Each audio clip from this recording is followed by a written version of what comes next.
Hi, beautiful souls. Welcome to Mind Ease with Stella, your space for calm, clarity, and Christ-centered growth. Today, we discuss a topic that causes quite some different opinions in Christianity: reincarnation. And I'd like to tell you that in reincarnation lies the wisdom of God. That is where the wisdom of God truly lies, because it is only through repeated lives on earth that human beings are given the opportunity to purify themselves further and to pass exams in order to finally find true happiness as mature spirits. Christianity has great difficulties believing in reincarnation, and this for different reasons, However, he who finds time to contemplate, asking for higher spiritual insight, will realize that just as there is a constant coming and going in nature, the same applies to human beings. Within the plan of reincarnation, human beings are also subject to this coming and going until they have reached the point when they can enter the glory of God. You need to realize that God is holy, and not many people who fulfill their lifetimes or their earthly lives with the kind of holiness that God expects for you to go to heaven. Okay?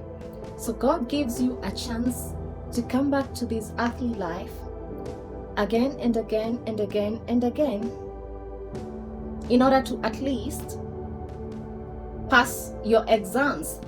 Take an earthly life as an exam. God bless you, dear brothers and sisters. And many Christians don't want to know anything about reincarnation. They don't want to know about being reincarnated as human beings on this earth. Firstly, they do not wish. And secondly, a future human existence perturbs them. It disturbs their mind. They simply don't want to be reincarnated, as if it's their choice, as if it's your choice to come to this earth. The only exception might perhaps be a person who presently enjoys a good life and believes that it could continue in this way also in the future.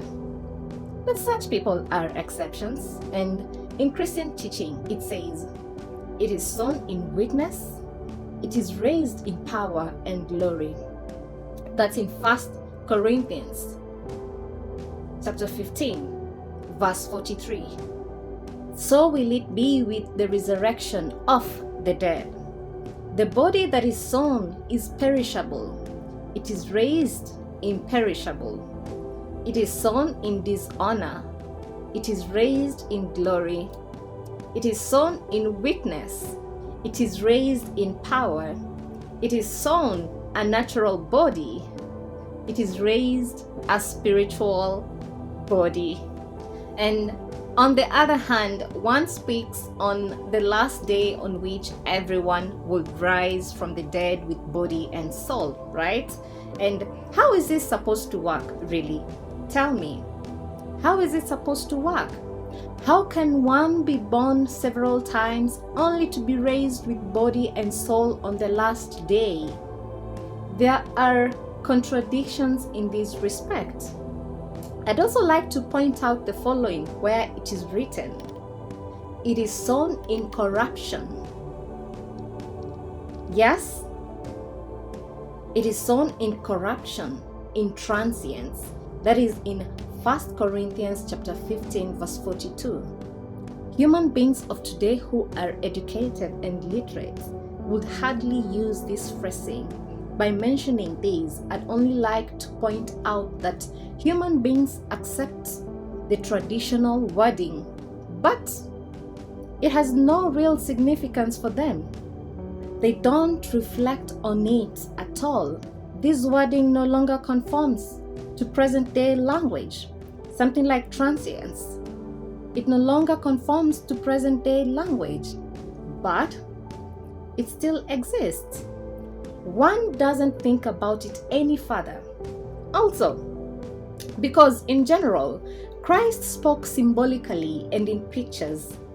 Let's return to the phrase, "It is raised in power and glory."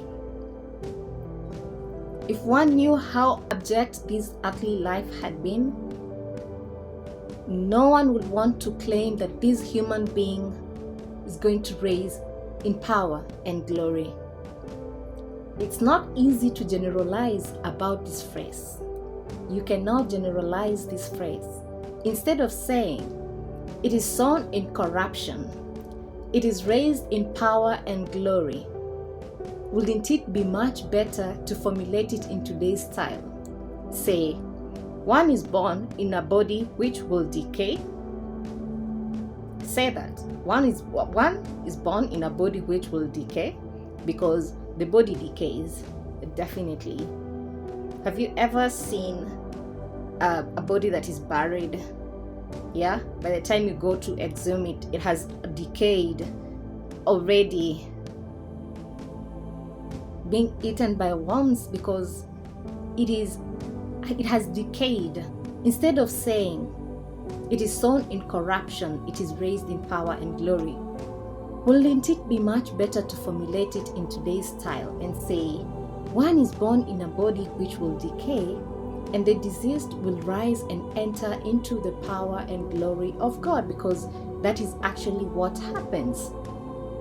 This will make it clear to everyone that the body which he was born into this world is corruptible. What is eternal will rise and return to the glory and power of God. However, only those human beings will rise to this glory if they have led a respectable life and believed in the power and glory of God. Not everyone. The concept of rising on the last day with body and soul is contradictory as well. This body will have decayed a long time ago. And it also says, "From dust thou art, and unto dust thou shalt return." Genesis 3:19, right? And as far as this is concerned, there are many contradictions. There is much ambiguous talk about it. But human beings do not make an effort to pursue this issue and search for the truth. What is it that will rise? Who will enter the glory of God? And what is at the bottom of this last day? How many ideas circulate about it? This is Mind Ease with Stella, your space for calm, clarity, and Christ-centered growth.